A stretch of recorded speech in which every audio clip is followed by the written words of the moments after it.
Okay, good morning and good evening from both sides. So welcome you if you're new here today, and for those old friends, welcome back. Today, again, before we started, before I pass my microphone to Professor Ho to introduce Dr. Esarey to you guys, then I'll just briefly welcome you, and then once again, just a brief introduction to you about the DAC, Data Analytics Colloquium. This colloquium is supported by National Chongqing University College of Law and Politics and UTD, University of Texas at Dallas, School of Economic, Political, and Policy Sciences. So this is our fourth season for this year, and it's been a great honor that we can invite. We have invited as many top-notch scholars, including today, and then to share with us about the political methods. And this is we're trying to convene all these scholars and whoever are interested in advance our knowledge in this research methods. So we try to it's about the season. We use the season because that each year, almost the second half of the year, and then we have this colloquium. And this year we have invited six honor speakers, including today. We have just Dr. Justin Esarey and to come aboard, and then I will leave the introduction to Carl, but now I'm just want to say thank you for joining us, and thank you for your support. Uh, Thanks again. So I hope you all enjoy today's speech. Thank you. So Dr. Ho. All right, thank you, Dr. Pan. Good morning and good evening, and welcome to Data Analytics Colloquium. And I'm particularly excited today because I want to tell you why in a little bit, because we have a really distinguished guest, and the speaker today is very important to the colloquium, and also he is one of the outstanding speakers. And let me quickly introduce to you. And Dr. Justin Esarey is an associate professor of politics and international affairs at Wake Forest University in North Carolina. And he received his PhD in political science from Florida State University, and that was year 2008. Then he had the BA in political science and BS in economics at Bowling Green State University in 2002. And his area of specialization is political methodology, especially hypothesis testing and scientific ecosystem. And his current substantive projects study the relationship between corruption and women's participation in government. And there are a long list of accolades, and I will just read out a short version of that. And Dr. Esarey is currently the co-editor of PS, Political Science and Politics, one of the key journals in under American Political Science Association. And also he's the principal investigator of the International Methods Colloquium Project. And talk about this colloquium, I will have a lot of things to talk about because that is like a parent of data analytics colloquium. And first, when we come up with the idea and try to mimic or copy the IMC, and we move it to a more general data science, and we basically use the same format, and then we do the online. There will be some questions and answers. I'd like Dr. Esarey to give us more ideas and give more detail. And also, Dr. Esarey is the editor of the Spring series and political text in political analytics methods. So he is editor of multiple venues. And all right, I think I didn't want to take the whole time. Without further ado, and allow me to introduce Professor Justin Esarey. Well, hello, everyone. Like Carl said, this is kind of weird for me because I'm used to being on the other side of this microphone. I started a series like this, a long time ago now, 7 or 8 years ago. the National Science Foundation gave us a grant to host these colloquia. And my idea to do it was really just because I wanted to see a lot of methods talks. I'm a methodologist, and most departments, the modal number of methodologists is 0, and the next most frequently occurring number is 1. And so we just, there are only so many methodologists you could invite in. And this was a way of me getting to see a lot more talks every single year.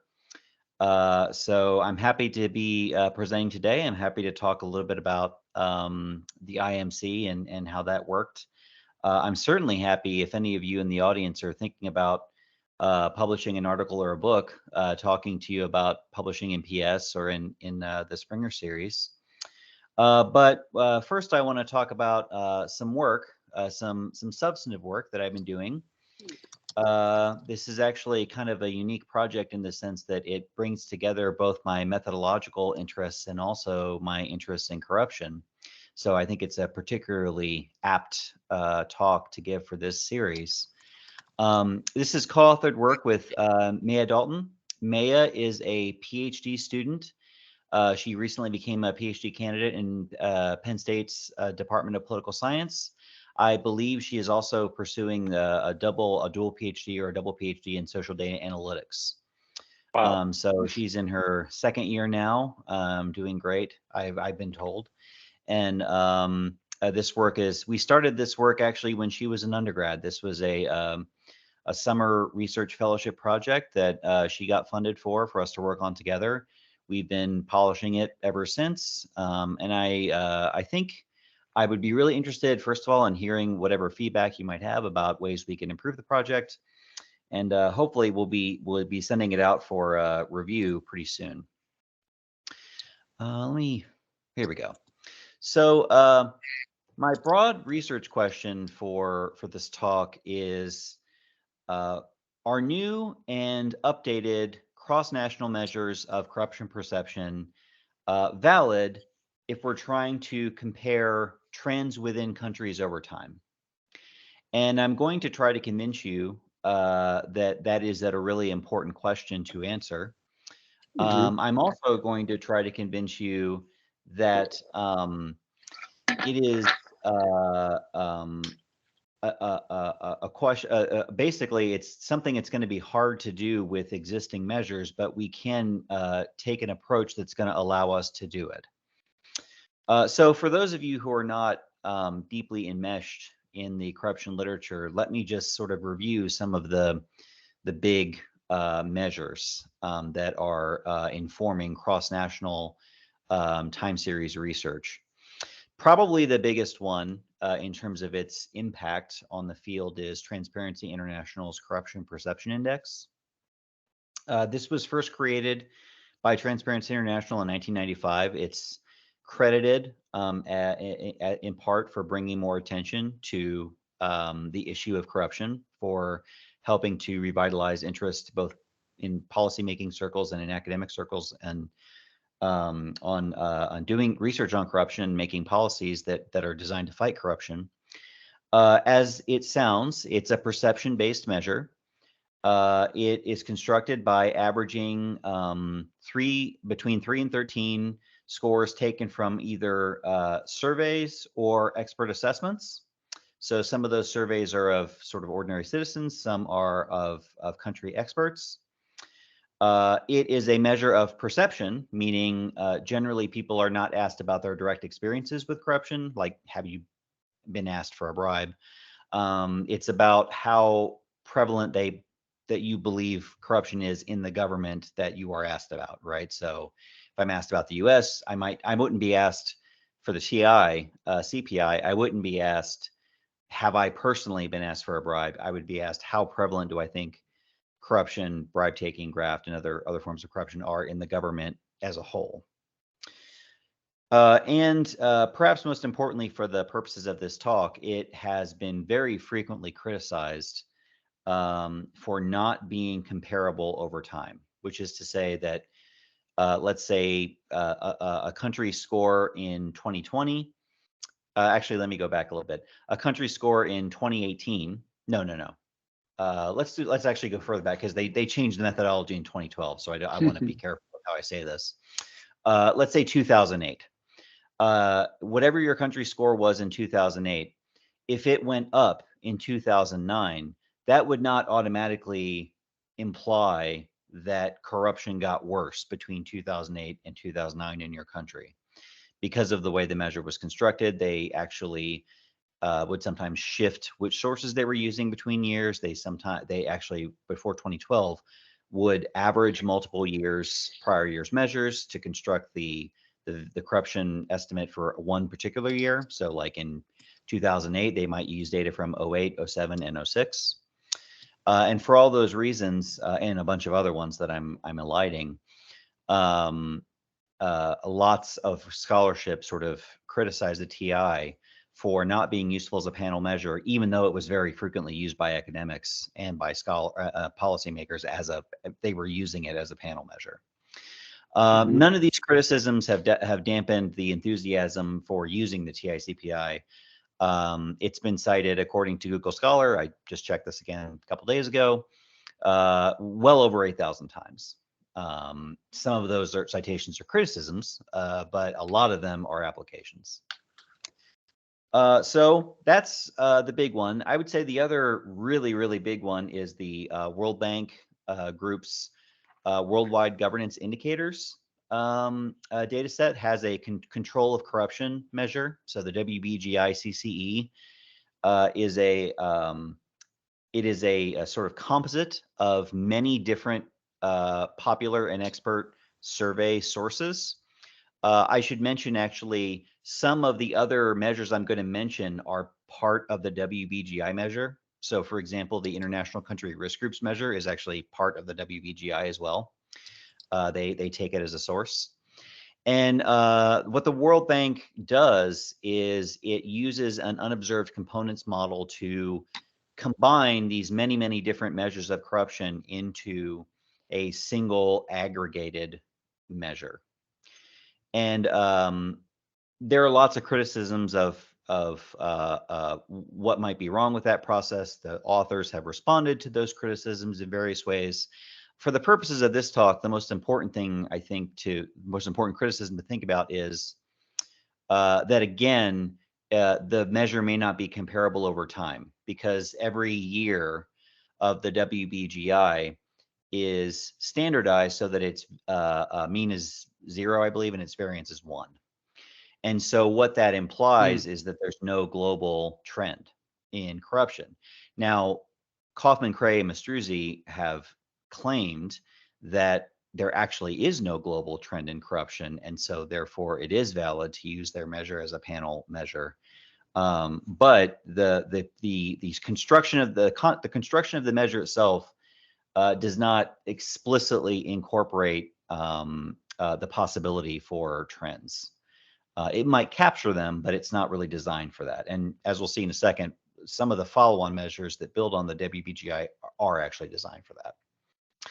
A few other different measures, and I'll just sort of go over them really quickly. These are all, well, the ICRG is actually a fairly old measure. That is an expert assessment produced by Political Risk Service. It's actually designed for investors.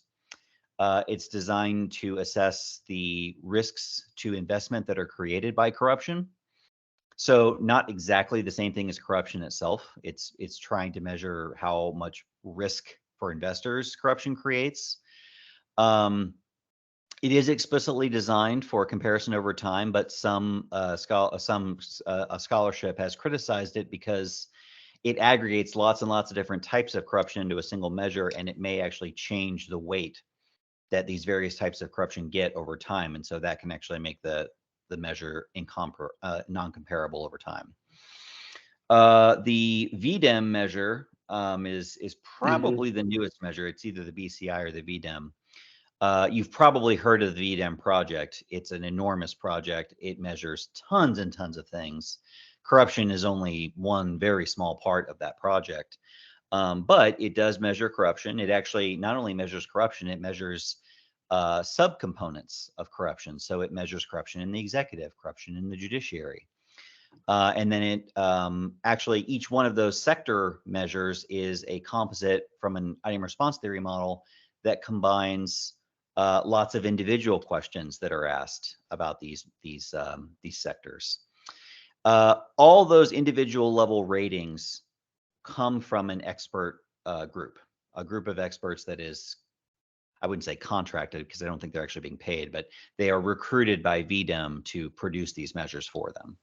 So they're country experts. It's an expert-based measure. Once they have the raw data, they combine them by IRT into these subcomponent measures, and then they average them to create an overall index of public corruption. And this one is probably, in fact, I can say definitely the one with the longest temporal coverage, because those excerpts actually don't just assess contemporary data, they go back in time. So this particular index goes all the way back to 1789. Obviously, they were not collecting this data in 1789. It's based on expert judgments looking at historical evidence. Last one I'm going to mention, the last probably really big one for cross-national measures is the Bayesian Corruption Index. And this one is interesting because it is an explicit response to a criticism of the WBGI that it is not comparable over time. So the Bayesian Corruption Index modifies the WBGI's unobserved component model in a way that is supposed to allow it to track trends within country. Uses something called a state space model, which allows there to be evolution of the corruption level over time. And like I said, it's an especially interesting measure because it is targeted at this criticism that was made of not just WBGI, but virtually all the other measures. So we've got 5 big measures, and just to sort of put it out there, there's going to be no such thing as a perfect measure, probably, because corruption is not something that the people involved want you to know about. They do not want to be in a data set. And so almost every measure of corruption is either indirect or otherwise imperfect. There are non-perception based measures, but they're imperfect as well for a variety of different reasons. Like I said, a lot of the measures that I just talked about, particularly the TI, CPI, and the WBGI, and the ICRG, I would say those are the big 3 recipients of a lot of the criticism, have been very, very frequently criticized for incomparability over time, which is actually a big problem because a lot of, as we'll talk about in a second, a lot of research designs depend on them actually being able to be compared over time. In response to those criticisms, because you'll notice most of the dates on those papers are a few years old now, some measures have been revised. So the TI-CPI was actually updated in 2012. Their methodology was changed in such a way that they believe makes the measure comparable over time. The BCI and the VDEM have been created since most of those things were published. Both of them are designed to be comparable over time. And in some cases, this is the WBGI, the creators have actually written papers that push back on the criticism and say, no, actually, this is comparable. The WBGI CCE is comparable over time. The question this paper is asking, to go back to our basic research question, is, are these measures valid can they validly recover trends within countries over time? In the past, it's been said no, but these measures have been changed. Some new ones have been created. Perhaps there's been an improvement. And in fact, if you look just at the raw correlations among these 5 scores, they are very strongly correlated, extremely strongly correlated. The typical correlation between any 2 measures is on the order of 0.9, which, as I'm sure you know as a social scientist, is extremely high for what we're looking at. It's not always perfectly linear. You can see here, I'm going to use my little pointer. Some of these things have a little bit of nonlinearity, probably because of boundaries on the scales. But nevertheless, not bad. The problem is that we really need the measures not just to be correlated in general, but they need to be valid for within country changes. And let me just give you 2 examples of why that's important. If you're using any kind of difference in difference design, Well, the difference is right in the name, right? You're looking at comparing trends in two groups, one of which has some kind of treatment, institutional treatment or something, compared to a trend in a non-treated group. You're assuming parallel trends as part of the design. And even at a more basic level, you're assuming that changes in the dependent variable are validly measured, right? That's not even necessarily something we would talk about a lot of times. We just assume it. But in a real life situation, that is something we have to assume or demonstrate. Another example, I should have changed the slide a little bit because it's not just two SLS designs, it's specifically dynamic panel data models, the sort of most cutting edge instrumental variable models for panel data, the Ariano bond, Blundell bond, and their sort of that family of models. They rely on using lags in the dependent variable as instruments for present values of the dependent variable. And again, that means that trends over time have to be accurate because it has to be the case that previous values of corruption are good predictors of present value of corruption, and not just spuriously. They have to be actually good, causally good predictors of the present value. And so if within country changes of our corruption measure are not valid, these sorts of very basic causal inference designs are not going to work. It's also the case that some really basic descriptive questions are also going to be unable to be answered or not answered correctly.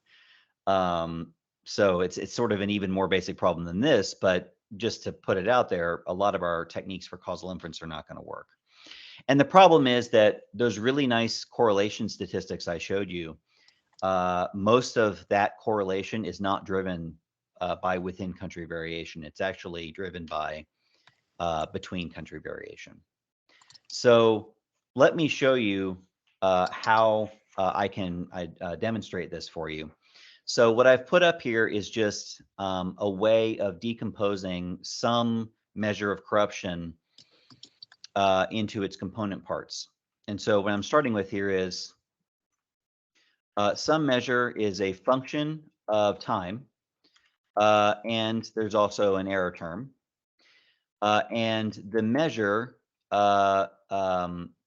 we can rewrite this sort of basic equation as a combination of a unit-specific effect and also a time-specific effect.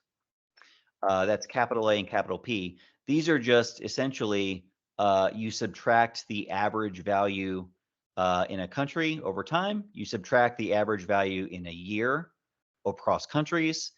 Those become sort of what you could think of as country fixed effects and year fixed effects. And then whatever's left is a combination of this part of it here is the actual trajectory of corruption within countries. And then there's also going to be some sort of residual, right? Some sort of extraneous variance. And so we can estimate cap A and cap P with a standard fixed effects model, putting in dummy variables for country and year. That's going to give us alpha and pi, which are estimates of cap A and cap P. And then what it's going to leave is this omega hat, the error term from the fixed effect model. And that error term is our estimate of psi I plus epsilon. So that is our estimate of within country changes in corruption and also some sort of residual variance, some error term. And so we do this for all the 5 measures that we created. And then we just redo our little correlation plot using, once you take out all the between country variance and all of the global trends, right? All of the annual, what sort of changes in corruption that are global year over year, this is what you get. They are still correlated. They are still related. And they're related positively. That's good news, right? That is a promising estimate of their construct validity. They are at least still related. But we've gone from explaining, 80% of the variance with each measure can explain something like 80% of any other measure's variance. We're now down to being only able to explain something closer to 6% of the variance within country. So yes, these do seem to be picking up some kind of common signal, but much more noisily, much more noisily. So the upshot of this is we may have well, I think we do have a measurement problem. Just to give you another illustration of this, here are the trajectories over time for all 5 of our measures for 2 countries that probably most of you know about, most of you have thought about in your professional work. On the left-hand side, we have, I should say, this is the People's Republic of China. On the right-hand side, we have the United States. Both countries that have been of interest to corruption scholars recently. And we standardize these measures so they're all have mean, sort of common mean variance 1. And that way we can really focus on the difference in trends between them. And what you can see is, again, they're obviously kind of picking up on similar things, but there are also some really big differences. Like here in the PRC, you can see the Bayesian Corruption Index indicates a pretty big fall in corruption that starts a little bit after Xi Jinping's premiership. That is not as strongly picked up by any of the other measures. And in fact, some of the measures like the ICRG indicate no change at all during that same period. If you look at the United States, according to the Bayesian Corruption Index, has been steadily falling, except for this little bitty sort of blip here in the few years during the Obama administration. It's been falling in corruption fairly steadily over the last 40 years. But all the other measures, some of them indicate stability, and a lot of them actually indicate growth in corruption. So again, this is a big problem when your 5 big measures are telling you some very different things about very basic facts, right? Is the United States getting more or less corrupt over time? Is China getting more or less corrupt over time? These things don't give you the same answer, and they really should if they're going to be valid measures of within country corruption. Just to give you another little illustration of this, we just on the United States data between 1980 and 2020, we ran a little model that is designed to tell us, is the Obama administration more or less corrupt than the rest of administrations over this time period? And it's a very simple model. It has a little trend. It has this dummy variable for whether the observation was during the Obama administration. We actually did look for a unit root. There probably isn't one, but nevertheless, we still did a first differences analysis just to make sure that our result wouldn't be somehow contaminated by the presence of a unit root. And again, if you especially look at the level, when the dependent variable is the level of corruption, the BCI is telling you that the Obama administration was more corrupt than average. The VDEM is telling you it was less. The rest are all statistically insignificant, but 2 of them are positive and 1 of them is negative. That is a very that is not what we'd expect due to chance, and it's and also some of these effects are quite large. The coefficient on them is 2.5, 3, right?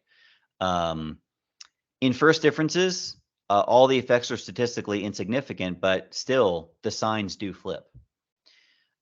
So long story short, it's another indication that we do have a construct validity problem here, at least for within country measures of corruption, change in corruption within countries. As a combination of a measurement model and also an assessment of the component measures, we stipulate a model, a measurement model for corruption that ultimately maps onto principal components analysis. And our model is essentially that every observable measure of corruption is a combination of a correlation with true corruption, which we can't directly observe, and then some sort of extraneous variance.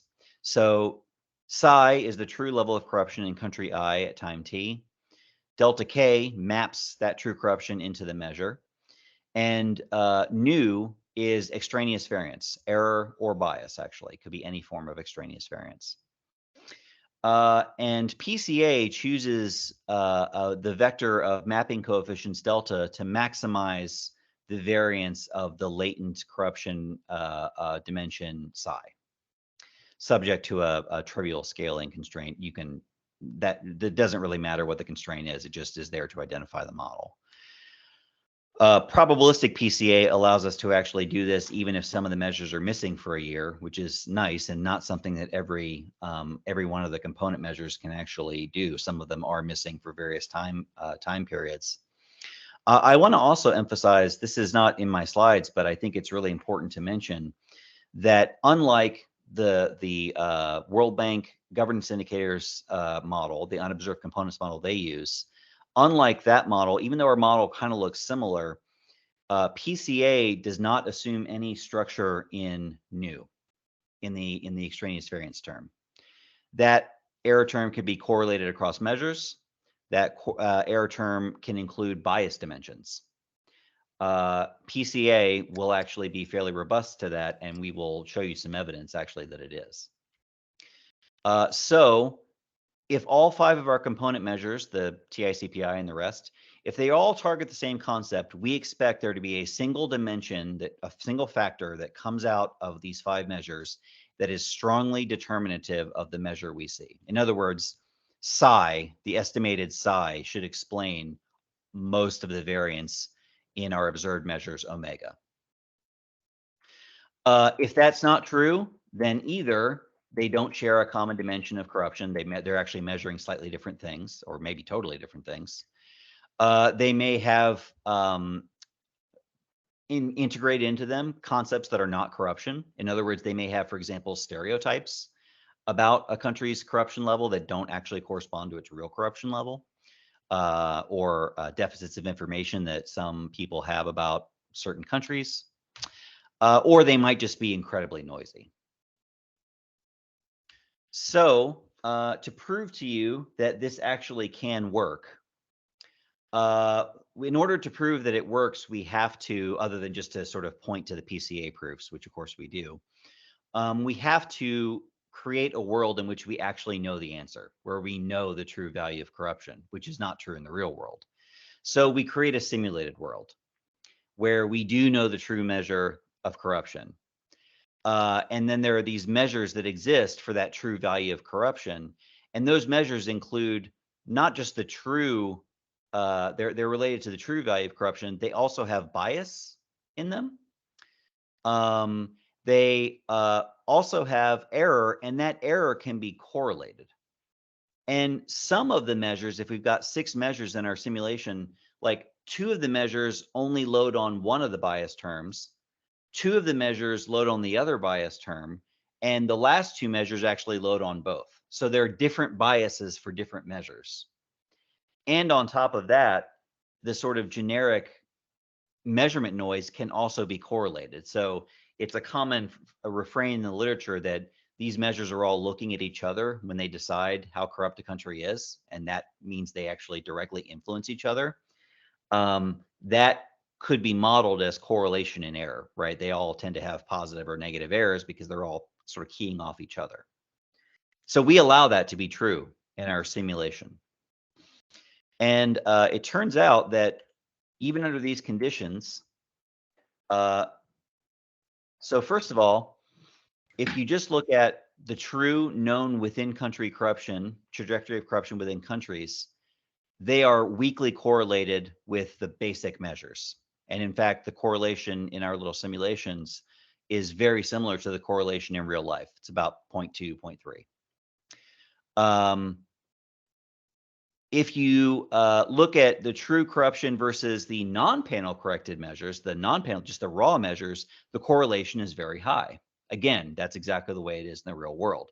The reason for the discrepancy between this and this is because the measures are much better at recovering between country variation as opposed to within country variation. And that's true in our simulation as well. But when we use PCA or even just regular panel corrected measures, we improve greatly on the correlation between the real corruption, in this simulated world, the known corruption level, and our measures of corruption. So the PCA-based measure is correlated, depending on exactly how correlated the errors are with each other, essentially how much information each individual measure contains. Even under cases where the error is correlated at 0.95, we still are getting correlation between our panel corrected measure and within country corruption trends. That correlation is over 0.6, as opposed to 0.3 when you're just using the raw untransformed measures. And in fact, if the measures have relatively little error correlation, that link between within country trends and our measure can go as high as 0.8. So that is my pitch, or at least in part my pitch, on top of just the proofs that PCA, not by me, but by previous people, that PCA is an effective methodology. That is my pitch for why you should believe the table I am showing you now, which is if we apply principal components analysis to both the untransformed measures, but also our panel adjusted measures that extract between country variance and extract global trends, you should believe that it's recovering dimensions that are really in the data.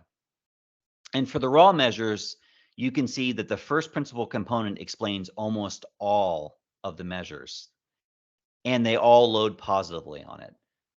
So I'm going to say that in the raw between country, within country combined measures, in the raw sort of measures, we've got the 5 of them. They all load on a thing I'm going to call corruption, because that's what they're trying to measure. They all load positively on it. And that dimension explains almost all of the variance. So that is a good outcome for the construct validity of the measures. However, if you look at within country trends, although it is true that they all load positively on that first dimension, you can see that dimension explains much less of the variation within country, less than half. And not only that, but there's a second dimension, which actually is really weird. I don't really know what this is.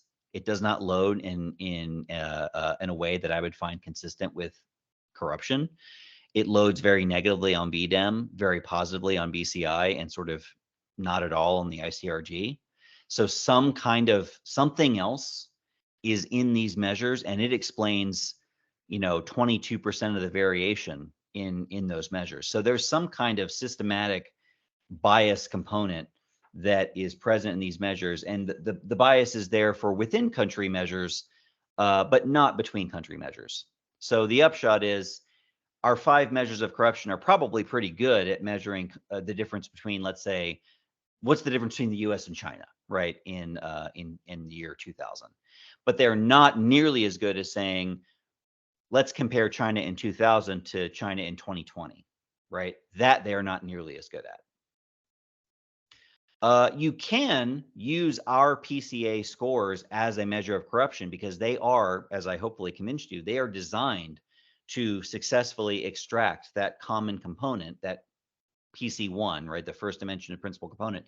They're designed to extract that from the within country variance, and that is our measure of corruption. And if we use that in the model that we specified before, this is just trying to figure out whether the Obama administration was more corrupt than usual. First of all, you can see the coefficients are much, much smaller than they were before. They're very close to 0. Also, the confidence intervals are strongly overlapping 0. So in other words, what our model tells us when we use our panel corrected PCA-based measures is that there wasn't a big difference between Obama and any of the other administrations.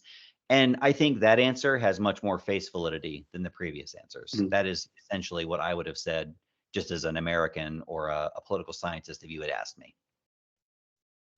So what do I hope you can take from this talk? Well, first of all, despite previous criticisms and updates to these measures, changes in corruption within country are still not good, not particularly good measures of within country changes in corruption over time.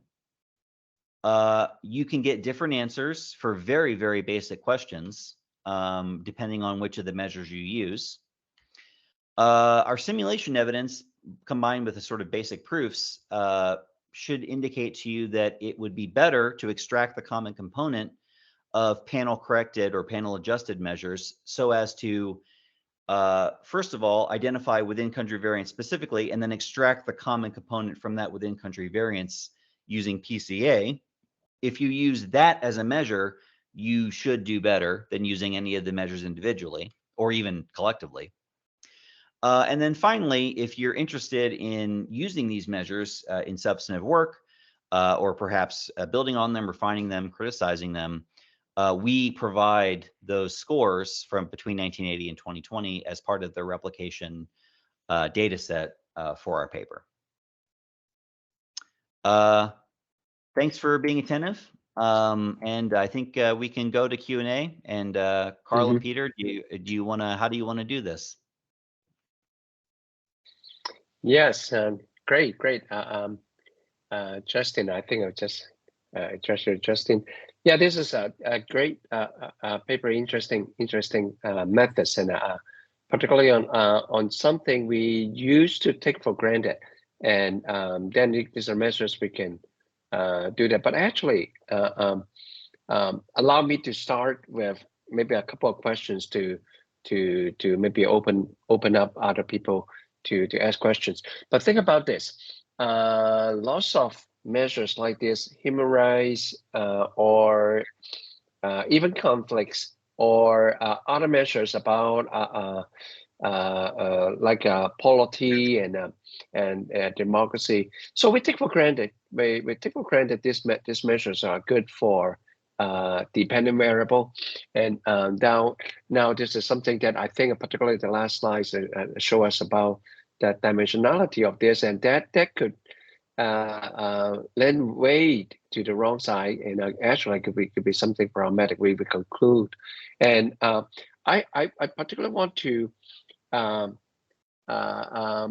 talk about the last one. The VDAM is particularly standing out. If you do not mind, can you push back to the I think the PCA panel corrected PCA panel, yeah, this one.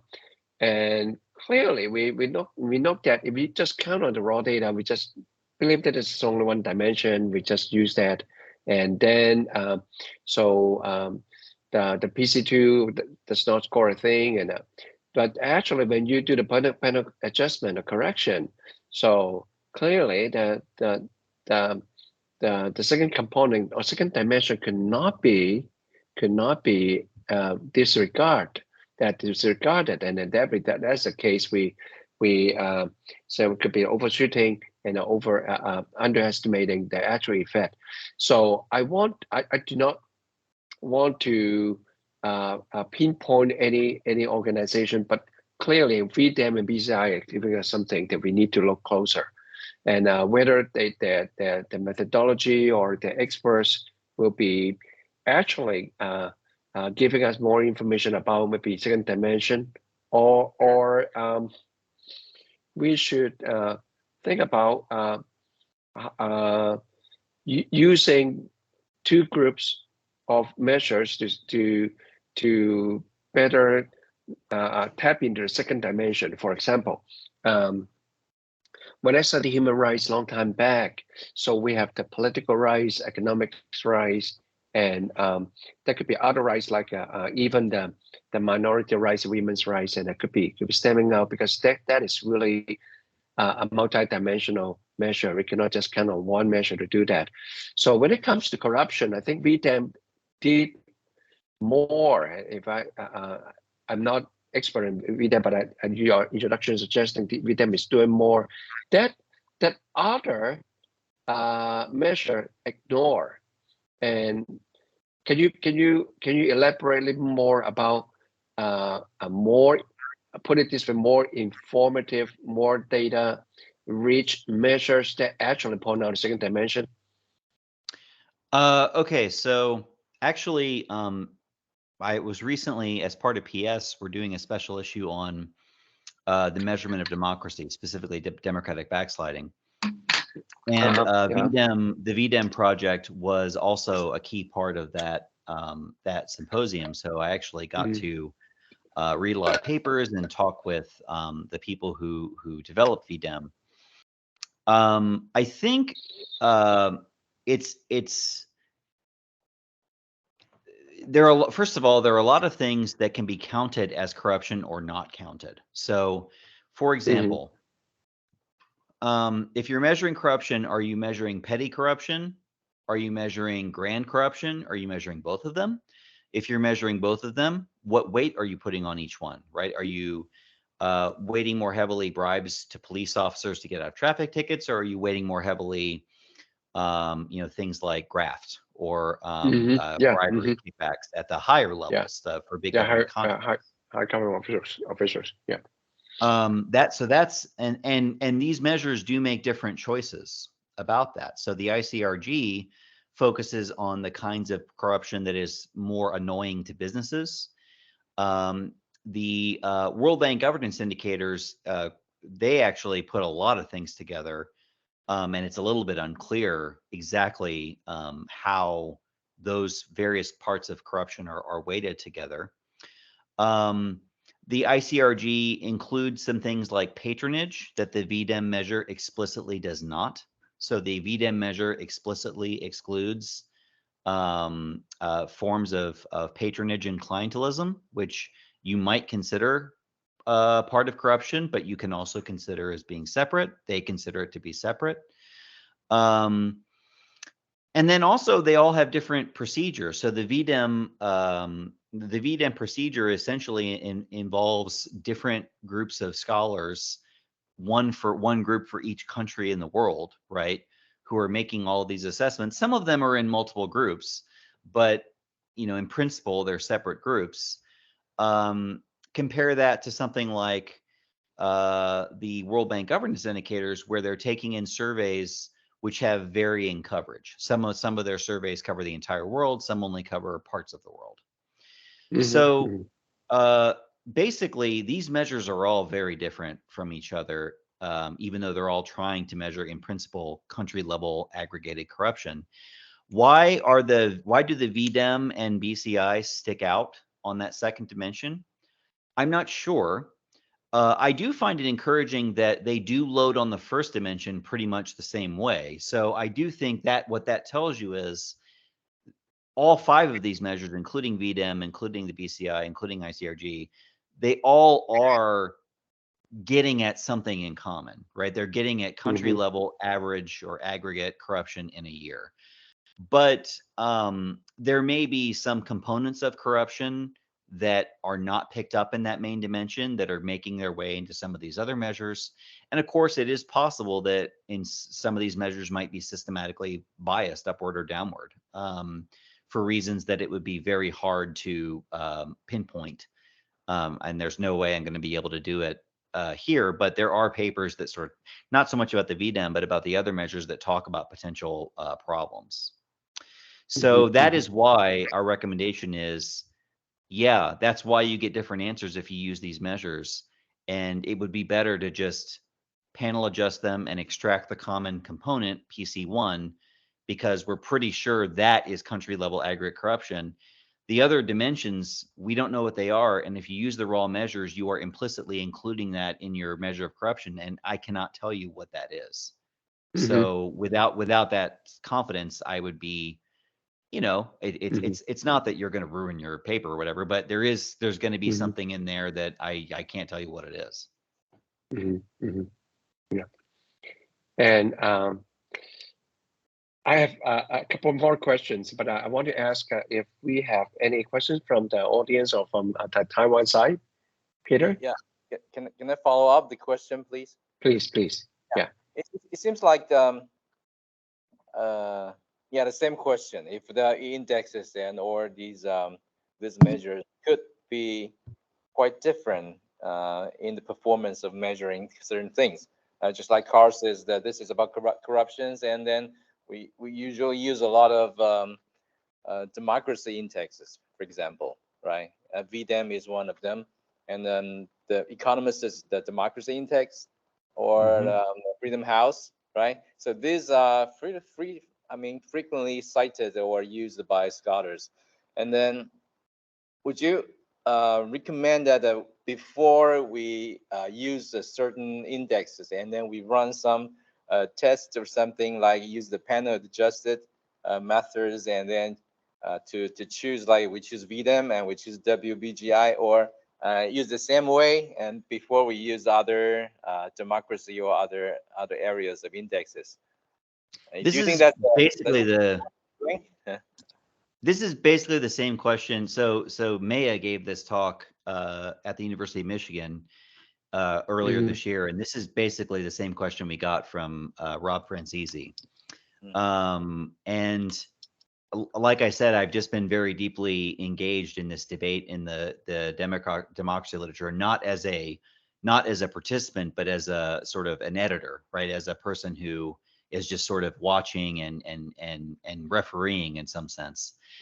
And I think there actually is a pretty good chance, although there is no evidence I know of directly about this, but I think there's a good chance that just like with corruption measures, it's easier. So it's easier for most measures, I think, to say the United States is more democratic than Russia, right?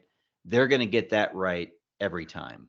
And they're going to be pretty good at ranking countries according to how democratic they are, I think. What they're not going to be as good at is figuring out, is Russia today more or less democratic than it was in 2010? And it is possible that if you look across, like you mentioned, the Freedom House measure, the polity measure, the VDEM, there's actually multiple measures inside of VDEM of various components of democracy, including polyarchy and electoral. And then there are other ones besides. Actually, a couple of the papers in our symposium came up with even different new measures. I expect that you would see something like this. You'd see essentially a whole lot of between country validity and less within country validity. But I have to emphasize that is speculative. I don't know. I could easily believe that a lot of our longitudinal measures do suffer from this, and perhaps Maya and I's ambition should be greater, and we should try to write about all of them.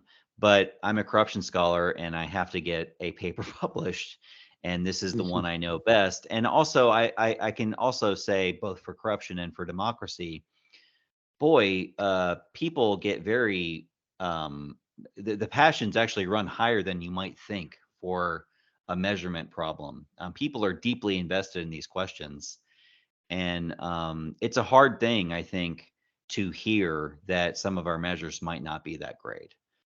I actually think our measures are not terrible either, at least for corruption. I just think we can do better. So I have a methods question. So I wonder if you consider looking into some methods from psychometrics about like structural equation models, or a more latent construct models, and even going back to the indicators to see to examine the covariance structure. So I think this the PC2, of course, is actually in that direction. Is exactly in that direction, looking at structural part. But clearly, this is a really strong evidence. The PAC2 is a strong evidence that there could be some structural things, and these measures may it's already pointing out, but they're not fully addressed. For example, you can check out the external validity by testing a structural model with human rights or democracy, and and you can try the two-factor model versus the one-factor model. We can tell easily then which one is doing better, and when it comes to the checking the external validity or construct validity. Yeah.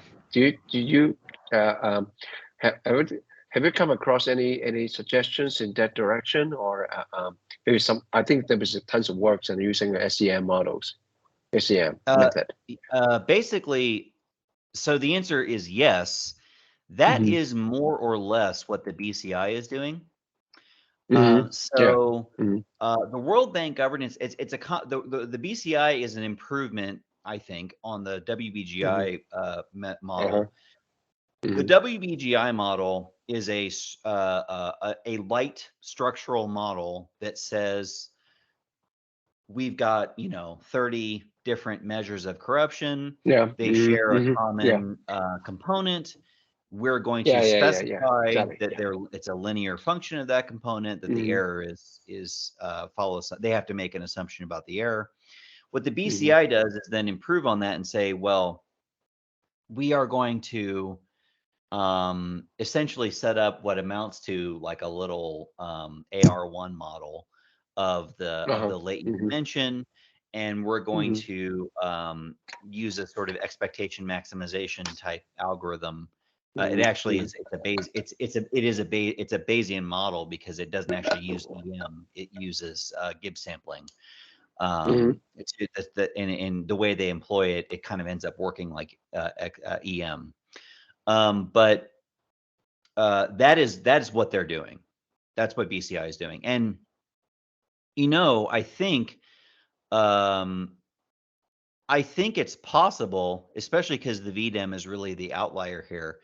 It's possible that the reason BCI loads strongly and positively on that second dimension, it might be because this is like another part of corruption. This might be like something like petty corruption, which some of the VDEM is not really capturing and the other ones are. That is pure speculation on my part, but it would make sense if the BCI were sort of better at getting at that's why it would load most strongly on that dimension. The problem with the structural models, including the WBGI model and the BCI model, is they have to make assumptions, and the assumptions, that's exactly where the criticism comes from. So there are lots of criticisms of the World Bank governance indicators, but one of them is, well, because it assumes a single dimension of corruption that everything loads on, that means that the thing that it identifies is conceptually not very clear. It's just some sort of mishmash of who knows what, right? We could make the model more complicated, but and perhaps identify separate dimensions. But if you do that, people are going to start saying, well, how do you know? You're assuming the errors are uncorrelated, which they do. That doesn't seem right. And so what we were trying to do here was say, okay, what's the fewest assumptions we can make that allows us to assess whether these things have construct validity? And the PCA framework, because it makes very few assumptions about error covariance, it allows me to stay silent on that, and therefore my conclusions are hopefully robust to those sorts of criticisms. It's actually not perfect because I still have to assume a form of no heteroscedasticity. I have to still assume that, for example, higher values of the true latent corruption don't correspond to higher values of the error variance. That is still an assumption that's baked in, but far fewer assumptions are baked in. And so hopefully people are more convinced by this because it relies on pure assumptions. I guess that remains to be seen.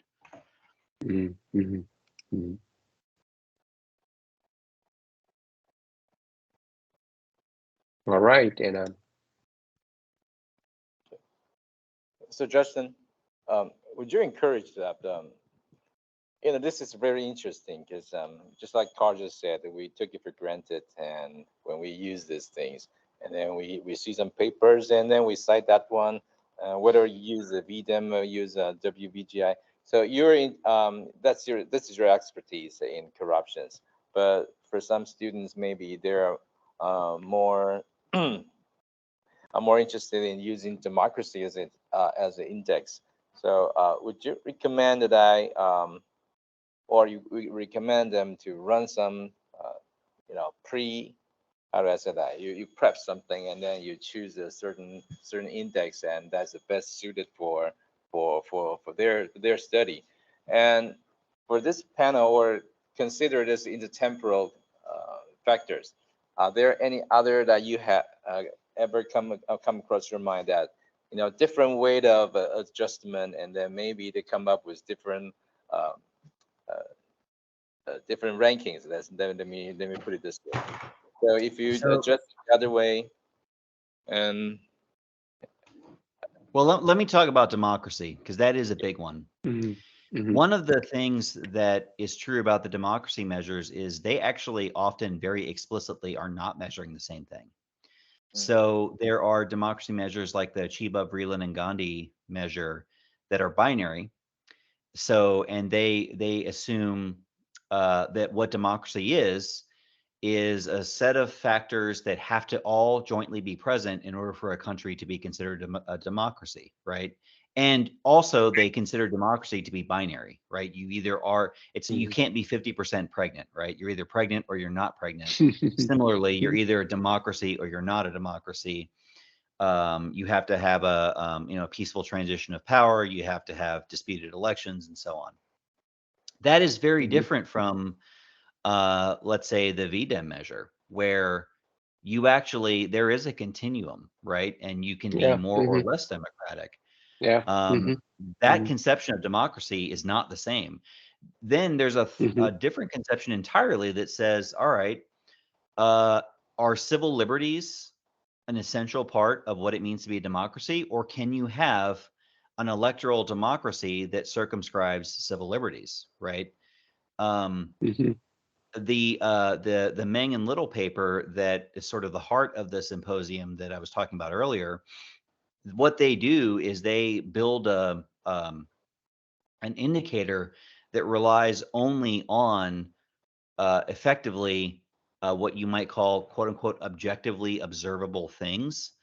And it turns out that most of those things are pertain to elections, right? They pertain to for example, has there been turnover in the executive? Has one party won more than 75% of the seats in the parliament? And some of the criticisms of their sort of paper come from like Freedom House, which will say it's not enough to have elections. You have to have civil liberties if you're going to be a democracy, right? And so what they're disagreeing about in part is what a democracy is. Now they're disagreeing about other stuff too, but that's one of the big things that they're disagreeing about. So, the easy answer, I guess, for someone who's thinking about this is make sure the measure you're using matches the concept that you'd like to get at. For corruption, I would say the problem does not disappear, but it's probably a little less radical. Because there is dispute about what it means what corruption means. But there's also, I think, some pretty substantial overlap. The question is not necessarily like, do we think petty corruption and grand corruption are not both corruption? I think most people would say, yeah, they're both corruption. The question has more to do with which is more important and how do we pick up on these things, right? So experience-based measures of corruption, where you literally ask people, hey, have you been asked for a bribe for the last 12 over the last 12 months, right? Well, the problem with that measure is it's going to pick up much more on petty corruption than on grand corruption, because most random citizens do not get asked for bribes for defense contracts, right? So if the police force is very efficient, but the upper level government is very corrupt in its procurement practices, your experience measure won't catch that, but a perception measure might. So I would say the conflict is certainly still there for corruption, but it's a little more. I feel a little more comfortable saying in our case, yeah, you should actually take all these measures and then just try to extract a common component. With democracy, I'd be a little more hesitant to do that unless I was pretty sure all of the measures were actually targeting the same concept, which they might. I mean, they all kind of are. We all kind of agree what democracy is, but when you start to peel it open a little bit, there actually is quite a lot of disagreement about what it means. And some of the measures, like polity, I think they coded the United States as a 5, or maybe a 6. And I mean, to me, we have our problems. We have a lot of problems, but I don't think we're a 5. But I see we must be one of the higher ones. Yeah, I mean, it's a Anyways, negative 10 to 10 we are scale, Americans. like, yeah, I whatever. So anyway, I think a paper about that problem, I mean, just having read a whole bunch of them, it's going to be harder. And so the measurement problem, when you're doing substantive work, yeah, don't take it for granted. Maybe you can try to extract a common component, but I think there is a more basic, for democracy, a more basic problem of what do you mean by democracy? And that's not as much there in corruption, although it is kind of there. Allow me to chime in here. Actually, I want to ask a question after this, and I think this is a critical part in all our methods training. And if you, I think you may have seen a lot of programs and a lot of curriculum designs. So almost I would say less than 10%, maybe even less, have training on measurement or measurement theory. So, for example, we learn about regression. We took for granted we can get some data set. This is ready for regression, plug in the model, and then test hypothesis. Now, this is a very important part, actually. Your paper, your research is pointing out some a very important part that most of the political science or social science or even data science students are missing. They took for granted, measurement is not an issue. But bear in mind that we are in social sciences or political science. We need to carry a lot of abstract, intangible variables or latent variables where we just cannot explicitly measure or observe. And I have to say that psychometrics or education research, they do a lot more measurement theory, measurement practices, such as item response theory, SCM, and PCA, and these are the things we are really amiss, and we do not have explicit or strong training on measurement. We took for granted, hey, this just take it, but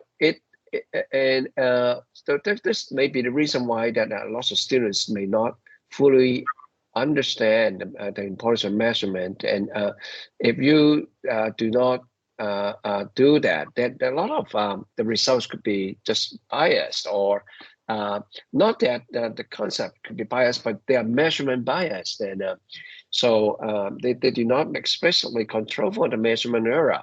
And maybe when I taught the survey research class, the survey questions, instruments, that could be more open for prey to some wording, question designs, and then you have the wrong measure, and then you point to a very biased concept, and that the whole thing will just fall apart. So that is a very important part we must attend to. Even data science students, and particularly when you deal with a lot of human-related variables. For example, what's apathy and corruption is a very strong example. Here, and democracy, or what is now psychology or psychometrics, and they care about depression and what is a depressed person, particularly during COVID. And so these are the things that we we just do not pay enough attention to. So now I come to my question. Now I'm jumping in. Well, wait, so, before you get to your question, can I respond to that? Because yeah, I think it's a sign of our maturity as a science that it is becoming increasingly impossible for any one person to have the joint expertise that is required to do everything we need to do really well. You know, they say in math, I want to say the last person who actually knew all the fields of math at a high level was something like Leonard Euler, right, in the 1700s. And now you just can't. It's just not possible to be an expert in all the different branches because there's too much to know.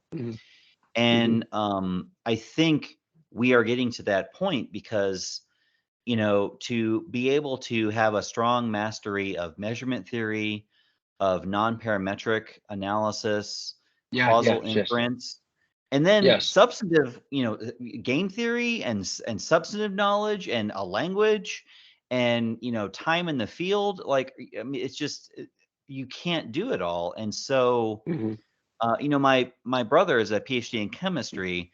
And when he was doing his PhD, I don't think anyone expected him to know everything there was to know about chemistry, because that would be impossible. He was expected to know some things which were related to his work and then work as a part of a team. And I think part of our training is going to have to be, first of all, you know, that's why so many PhDs are now have to do postdocs, because there's just too much to learn. And you know, I felt that way when I came out as an assistant professor. Like, I probably should have had a postdoc. It wasn't until I was an assistant professor for a couple of years that I really felt like I knew something about what I was doing. That's part of it. And also probably, you know, this is why co-authorships have become more common, in part because it's just, you know, the idea of one great man or great woman who's just going to sit down and, you know, nail it is becoming increasingly impossible. But please ask your, I'm sorry, I just wanted to, I think that's a really important point that you brought up, and I want to highlight it. Yeah, I know. Can I just follow up again? Just like you said, the collaborations. It comes up to me that when we are trying to organize the team, then it would be like a teamwork, right? You play the front, and you play you are a linebacker or something. You play different roles, and then we have to have some certain roles to put together as a strong team. Instead of we have both or in the domain knowledge and we have the same knowledge, and just, you know, that would be like an echo chamber, right? And not as bad as echo chamber, but we need the different expertise and to pull them together and try to come up with a different view. And then, yeah, I mean, just I totally agree with that. And maybe this is another thing that we should talk about. Now we should talk about, and it just come up to me. And here in our in this communities, we kind of, although we celebrate the collaborations, but in a sense that we seem to honor those who can be a single author of something instead of the teamwork. So I don't know, maybe this is something that in Taiwan that our academic community needs to face. All right, now just a comment, Carl. Yeah, I mean, that's probably equally true in the US, I would say, that the individual sole author is still, at least among some people, that is valued. Yeah, and my question is about this is a concept called the science of knowledge, which is to be exact, is the word is epistemology of data science. For example, how much we acquired knowledge in data science. So I think you just presented one piece, and most ignore in data science. So when I thought about, for example, machine learning and talk about methods like deep learning, neural networks, to do the prediction, and then recently we talk about more about causal models, causal inference, and now your research reminds me of something. So, for example, we have really fancy models to do that prediction. Oh, the democracy score, sorry, and corruption score for this country will come down to notch, and next year it's something like that. So if we do those methods, it will not help. And actually, if the measurement part is not well accounted for.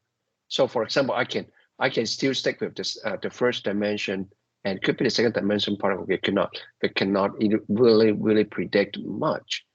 So so there's some revisiting about data science or machine learning, and now that the big part now must be going for the causal. The other big part, I think, you just review here, which is the measurement part. If the measurement part is not dealt with properly, so you can predict something that is already measured not right. I don't know whether I point this out, because I have to say that even in UTD, most of the students may not have full training about measurement theory and measurement theory from psychometrics or SCM. SCM, we have some SCM training. So what do you think about how data science should move on with better measurement theory training? Okay, so I'm going to say something that's specifically about political methodology, and then sort of try to go out a little further. So in political methodology, I started as a student at Florida State in 2003. And you have real more? It's 2023 now, so 20 years. Do you have do you take course from Wilmore? Yeah, I wrote a paper with Will. Oh, we that wrote was really unfortunate that for him. My first methods paper actually was co-authored with Will, because he was trying to get more into political methodology, and I had interest in that as a student. He's a great guy. He's a great method guy. And Boomba Mukherjee was there too, and we all worked on that. But so I've been in political methods at some level for 20 years, and over that time, I've observed cycles of interest where for a while everything was about item response theory. You would go to the Palmeth conference and see 40 posters on item response theory.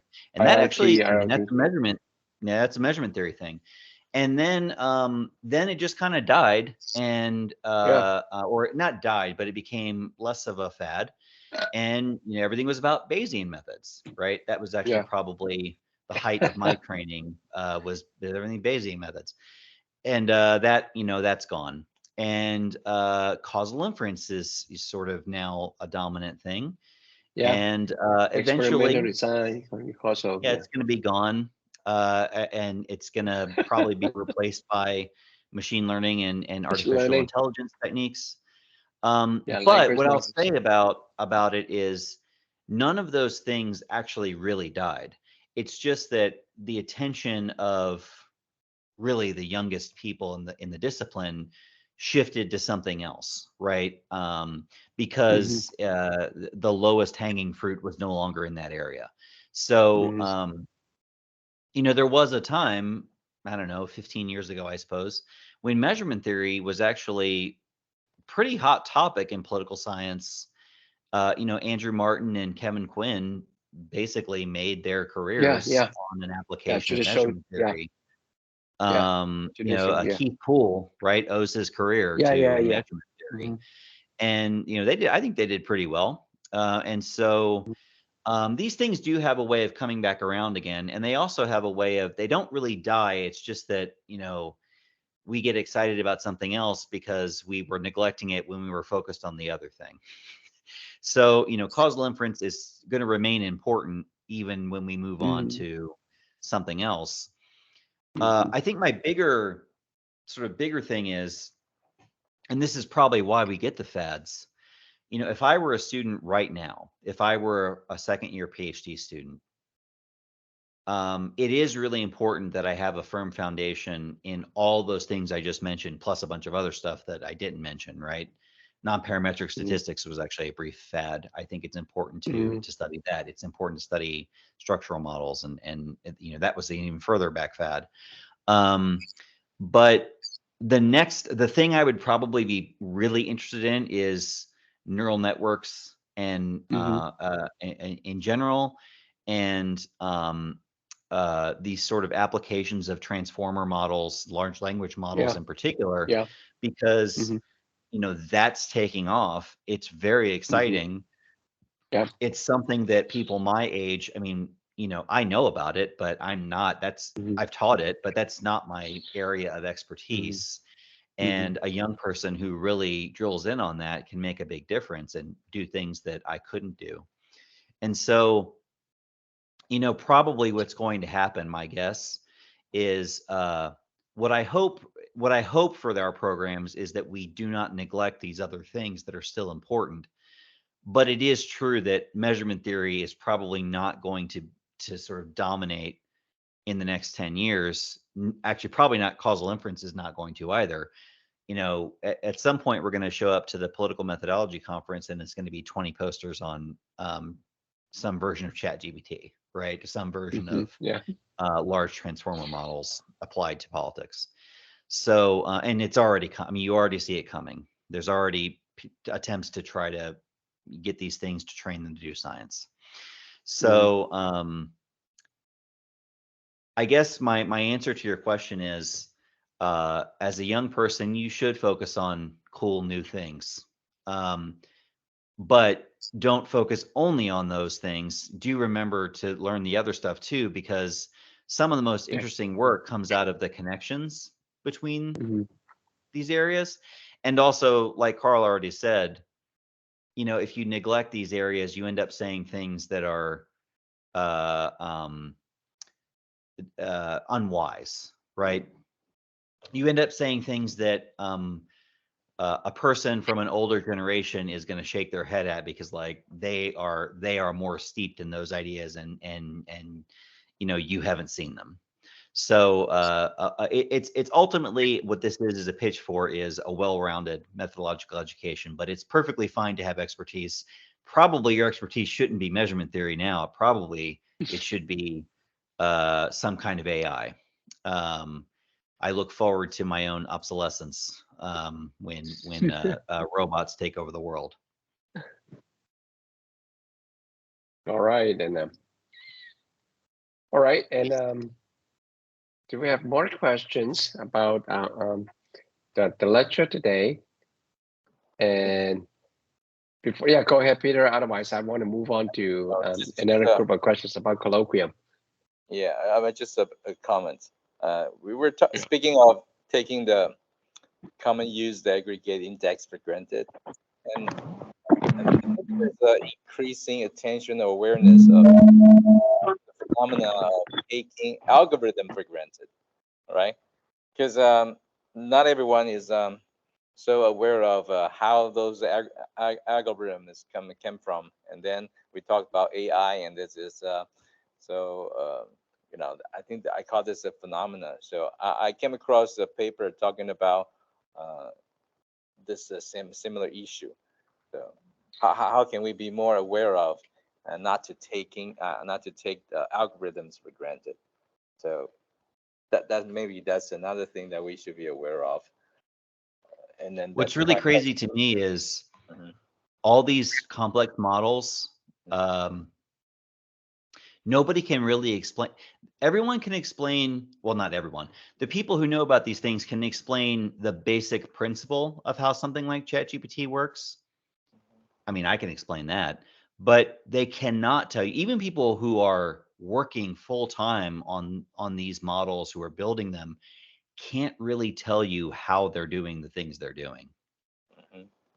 That is a new thing, right? It is generally not the case that people, like, for example, were using linear regressions without understanding what was going on underneath, right?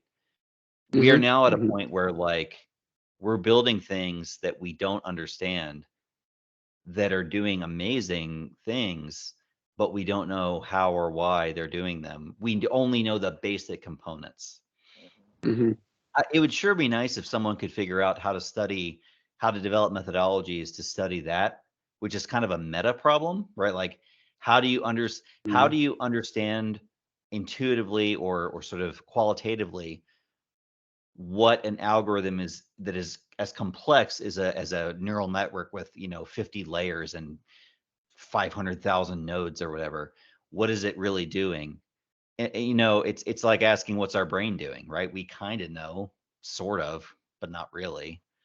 Hmm. Um, Hmm. that's going to Hmm. be, I've actually heard of people who are, they are now, their job now is studying neural networks in the way that a neurologist would study our brain, right? Because they don't really know what's happening. So they're just Hmm. looking for activation, right? They're looking for sections of the neural network that light up when you expose it to certain phenomena, which is just, to me, it's just really weird to think of using a methodology that you don't really understand. Not only you don't understand, but nobody understands. Like, no, even the world's greatest experts cannot really explain to you what's going on. That is not true for any other methodology that I'm aware of. Hmm. Hmm.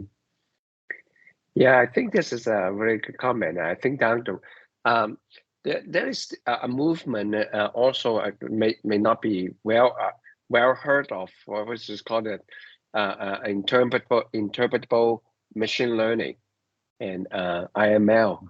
So there are recently some books coming out and try to um, make some part of the models, or the algorithm is the way you do the prediction calculation, but try to make sense at least part of it. And for example, try to uh, single out features that could be more interpretable, than more accounting more probability in the prediction. So that is something we are doing a small step. I think that exactly right. Justin is exactly right. No point really open the black box, or fully pick out what is working, what's working. No, no, still not in that there yet. And just like genome, for example, is still only really little that we can really decipher, or really break down now. So but this is something we must move into direction, and balancing prediction with interpretation, and then of course before then I think I still want to go back to talk about the conceptualization and the concepts, and the more abstract the concept, the more a need is to explain the way the data is measured, or use the term data generated, how the data generated. And yeah, this will be a general answer to that kind of question. And so Peter, is it okay we move on with some more colloquium question for Justin? Sure, sure. Yeah. I always like to like a dialogue, like an interview with you. And can you tell us a little more the inspiration, how you get inspired to start a colloquium to start with? Yeah, what inspired Well, you to do that? I mean, so like I said at the beginning of the talk, I just wanted to see more methods talks. And we're in a field, if I was a person whose primary interest was American politics, let's say in the United States, I'd have no problem. I would have no trouble seeing, 10 talks a year. Just because there's always a pretty big American politics group in any U.S. university, or comparative politics, right? I would see lots and lots of talks. But in methods, that just wasn't true. And thinking about it, I realized that the real problem was we all were working really far apart, but there was now these technologies that existed that would, I was doing, I was thinking about video conferencing sort of before the pandemic because of this problem, right? Yeah, I think much earlier than that. So yeah, I mean, it was 2018, right? Yeah, 2015. So 15 or even earlier, yeah. Yeah, so those I basically, like everyone else, figured this out during the pandemic because we all had to stay at home, right? Yeah. But I was thinking about it because there were methodologists, there's one or two methodologists at any department, and most of them, maybe like at, Harvard, there's more than one or two, but most places there were just one or two. And so, and I also realized that there would be some capital. So at the time, I mean, technology has progressed incredibly fast, but at the time, you had to have some reasonably high-powered equipment to at least to host and to organize these things. Now they've gotten so good, it doesn't really take that much anymore. I did need money at the time to like buy a good microphone, buy cameras, to hire graduate students to help me and to coordinate and to pay for the time and to buy hosting, right? Because you needed hosting. Now a lot of that stuff, like your university probably subscribes to Zoom, so they're going to probably pay for that for you. Yeah. That's one of the bigger expenses. But it was a little bit unknown whether the experience of this kind of colloquium would work. How much do you lose from not being in person? And I do think there is a little something you lose, but I think it's still well worth the investment because it's far, far better than nothing. And if I had to fly to Taiwan to give this talk, I could only give one or two such talks a year, and at the same time, people in those countries, if they wanted to come here, they could only come, once or twice a year at most. Whereas with these things, you can, in principle, this was the sort of pitch I made to the National Science Foundation. There's no reason why we can't have a lot more interchange between Europe and America, between North America and South America, between, America and Asia. The one barrier we did occasionally run into, which is, it's true here, so it's about 11:30 p.m. my time. Difference. We cannot make the sun get at the same height, in Taipei as it is in New York. That's always going to be a problem. But we had European scholars all the time. That wasn't really that much of a problem unless they were really, really far east, like way into Eastern Europe. And the best thing about it as well was this recording came out of it, right? So even if you couldn't be, I thought most of the interaction would be live. I believed when I did this that most of the back and forth would be from the audience. I realized after, I don't know, maybe the first year or two, there's way more engagement on YouTube. We might have it. I think the biggest talk we ever hosted at the IMC was something like, I don't know, perhaps 100 or 200 people. I think when Gary King gave a talk. Gary King, he brings in the audiences. Andrew Gelman, that was a big talk. Yeah, big guys. Yeah. But however many people there were online live, whenever we would post it to YouTube, you could almost pretty reliably multiply that number by 10 of the number of engagements you would get on that end. And in some cases, they would continue to get engagement because people would use them as course materials. People would use them to prepare to review for educational purposes, for their own learning. And so it formed this sort of permanent resource, or at least quasi-permanent resource. So it ended up working out pretty well because the cost of doing it went down really fast, right? Actually, when I even from the time when I proposed the grant to I got the grant, I was able to cut costs a lot because I realized I didn't need a lot of the stuff that I would have needed before, and that's continued to fall. And there's also just a lot more research out there, I think, than there used to be, because our field is pretty dynamic. And so there's, lots of young people, lots of older people, all want to, they all want to get their message out. And so it was fairly easy to recruit people to give some really interesting talks. And I mean, on a personal level, I loved it because as the moderator, I basically got to get a bunch of people to just talk to me about their research for a while. And that's why I assume most of us I assume we didn't get into citizens to get rich. I certainly, if I did, it's not going very well. Most of us got into it because we love these ideas, and it was just a great way of, I would have done it just for me. And I really regret now I haven't been able to do it for a while because editing PS has become overwhelming. I mean, it's not overwhelming, but I just don't have time to do the other stuff. Yes. So I'm really glad that other people have done this because I was hoping that sort of we could pave the way a bit. And it wasn't just us; it was also the availability of technologies and the pandemic and all that. But now there are workshop series for all the subfield. I mean, I'm constantly seeing, the Junior Americanist workshop series. There's a conflict workshop series. There's this workshop. There's tons of stuff, and I think it's great. I'm glad if I did anything to help that happen.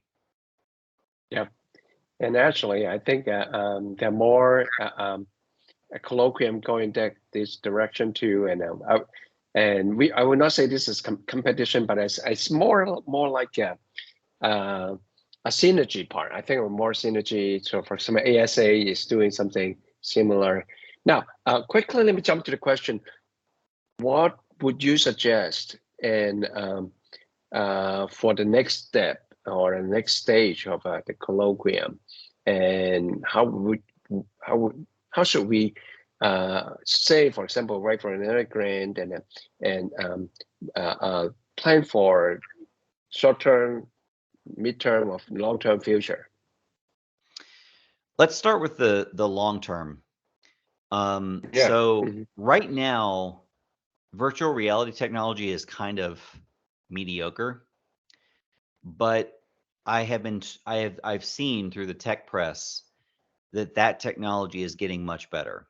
And Apple, for example, is developing. Yeah. Well, I don't know about that. I've heard that's actually kind of terrible, but Apple, for example, is developing this sort of interactive heads-up display that is apparently very cool. And one of the things that I think is still a little bit missing from this experience is the sort of, it's also nice to get to go out to lunch with someone, to talk with them in their office, to have side conversations.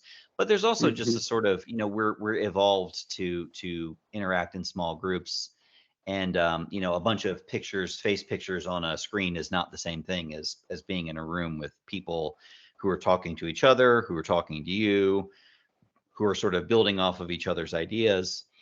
And so in the long term, I think some of this will get fixed by technology, in the sense that, in the long term, we may actually all have these headsets that actually make this experience even more immersive. But that's the long term. That's not next year. I think for next year, it's there's a balance between having people in person, having people at conferences, right? Bringing people to you, everyone going to a central location, and then everyone stays home and communicates electronically. And the IMC was very and is very much the last one, right? It's everyone is on their own, and then they were just sort of all doing our own thing. But I do think there's probably some pretty good room to make that to make all those three experiences a little more seamless. And when we did the panel with PS this year, we tried to do that. We tried to have online participants. We had online presenters. We had in-person presenters. We had an audience online. We had an audience in person. Some of the moderators were online. Two of the editors were in Wake Forest. Were at Wake Forest, right? And it went okay. It was good. It was fine, but it could have been better. And if practice is what makes you better, right? And figuring out how to solve these problems and make that more seamless. So, if I were sort of thinking about what do I, other than just keep doing what you're doing, right? Which is because it has a value in the way it is. A problem that remains to be solved in the medium term is like, how do we make these three kinds of experiences more fluid, and how do we make the benefits of one carry over to the other, right? Because I would really hate it if things like the IMC replaced in-person talks. I do think there's something there.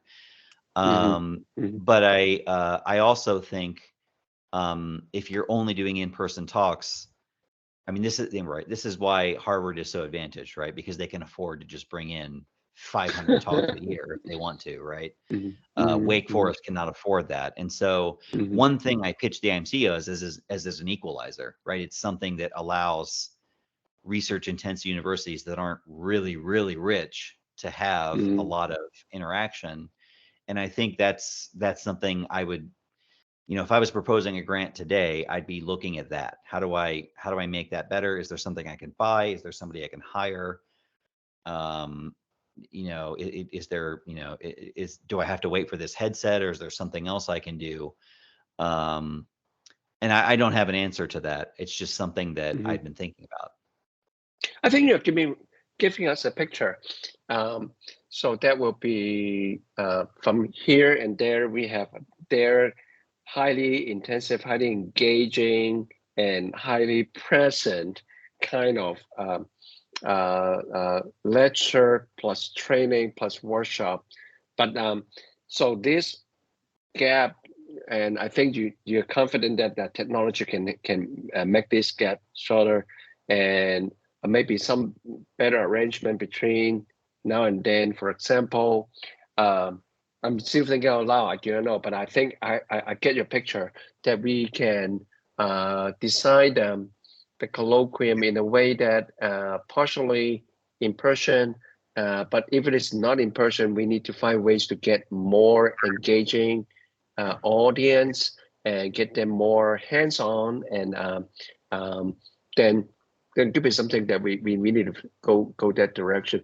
I really, of course, I am still really into in-person training, in-person lecture, because we get more interaction, live Q&A, and can more closer interactions, and then maybe even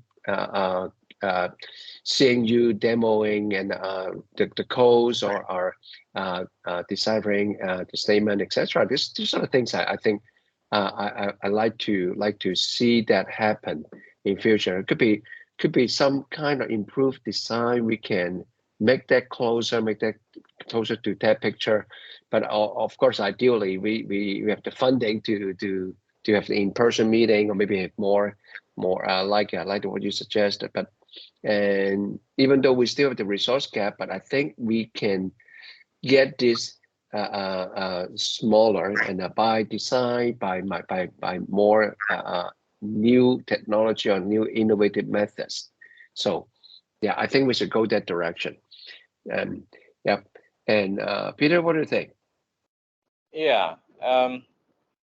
What you just said is that we create a more immersive environment so that we can interact and engage with each other. So it comes from the personal experiences, and that besides this, and then what do you think about how to make this program or the colloquia sustainable? Because it reminds, yeah, it occurred to me that when we first started this initiative back to 2020, 2019, 20 or 19, 19, yeah. yeah, that's Yeah. during the COVID, and there's an inclination that it's easier back then when we invite guests over because everybody was locked in the Right. house or something. And then uh, when it gets better and people loves to travel around and prefer Yeah. Mhm.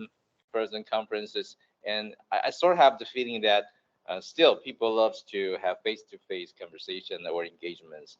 So that's the thing that I respond to your suggestion. Maybe we create a more immersive environment, and maybe that will attract people to come aboard. And those VR and headset, that's one way, and it's Mhm. really beautiful to imagine. But I don't know. Yeah, we should look Given time, forward to that. maybe we'll use that. And I do have a couple of friends. They work in the AR industry, so they try, AR, yeah, yeah, AR, comment, and then yeah, they try to Augmented reality. Yeah. yeah. the augmented, and then they create a conference and they try to ask me to test it because they know what I'm doing right here, and then say, hey, we can why don't we just use that? Although it's not as immersive as the VR, right? You use a headset or something, but still you can have a more flexible environment to interact with each other instead of just being sit here and look at the screen. You can just walk around and look to the left, to the right, and then you can look at the posters, and then you can talk to someone also in that room. So that AR environment, probably that's some way that we can try too.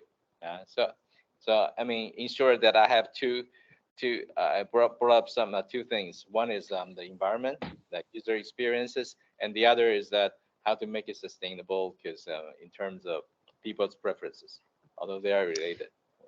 It's you want there's some similarities with teaching, although that's a different thing.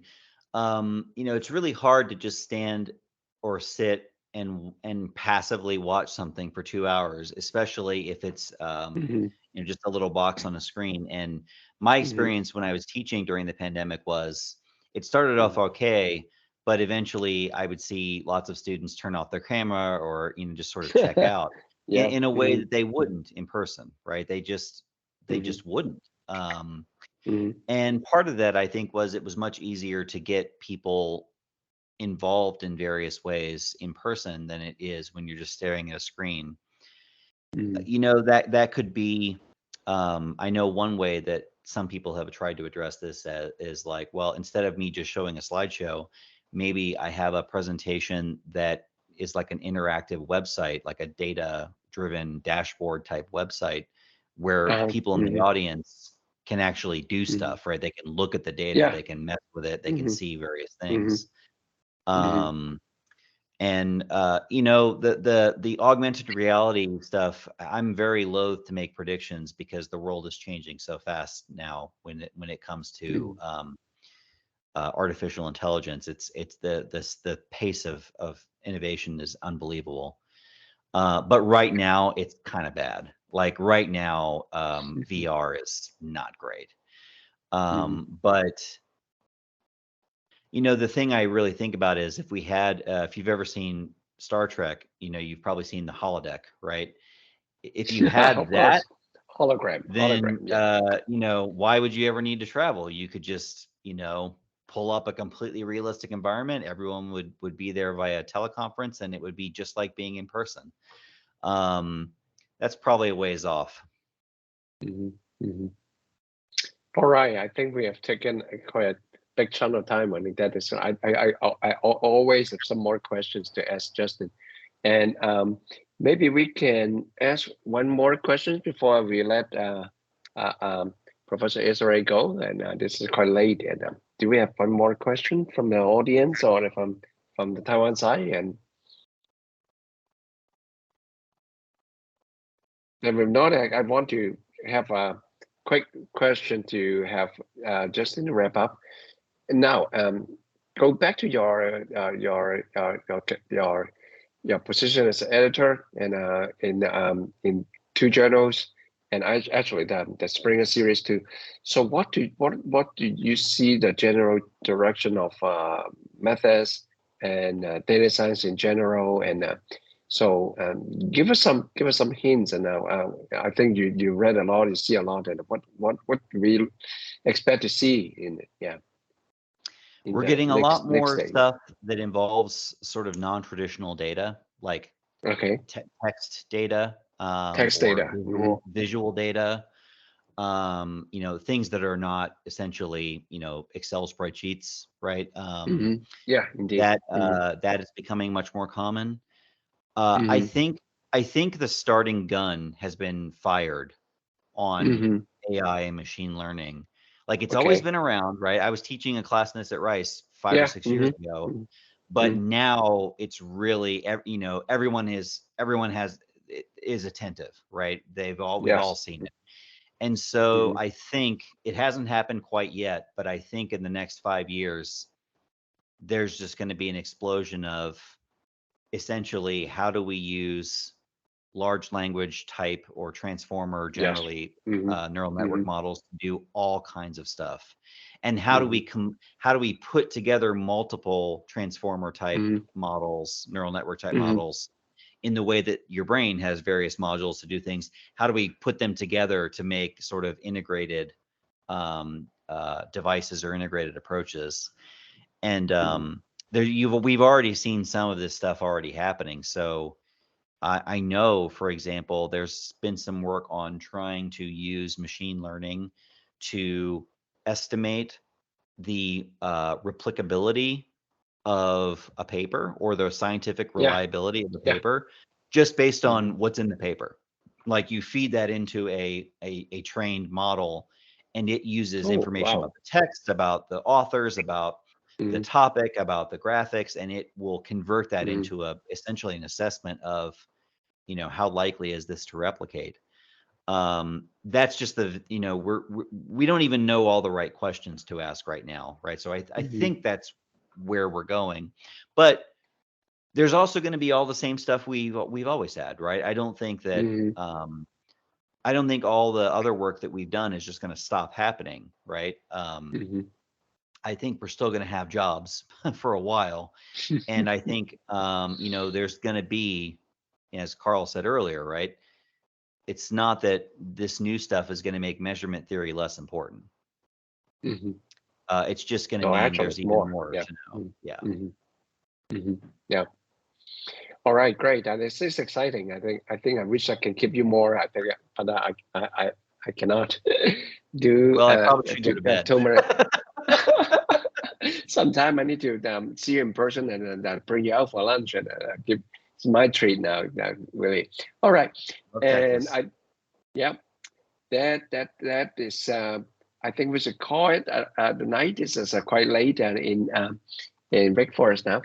Okay, and Peter, I think we. If you have no questions, I think we will just want to give a big round of applause to Professor Esarey, and then we can do that using the raise a hand and or show some reactions, something like that. Okay. Yeah. All right. Yeah. Let me just final remarks. I think just your presentation calls our attention to being critical in using commonly cited aggregate indexes. I think this is very, very important. Maybe we don't have enough knowledge to do everything like you just mentioned, but that's really call to our awareness. I think that's very important. And also, I think we owe Dr. Esarey a big thank you, not just only because today's great talk, but also your inspiration of the IMC to us. And personally, thank you. Yeah. Thank you very much. Yeah. Thanks, guys. Again. Okay. Have a good night. Have a good night. Have a good night. Thank you. All right. We call it night now. All right. Thank you again, all. And but please do not forget to register for next week. And Dr. Rebecca Cordell is going to talk about really hardcore stuff, machine learning, and with text data. This is one of the hottest topic too. I know. All That's right. right. Yeah. Thank you. All right. Please. Yeah. Okay. Do I come hope you have back. good lunch and about lunchtime now. Okay. All right. Good night. Bye all. Thank Bye. you. Thank you. Thank you.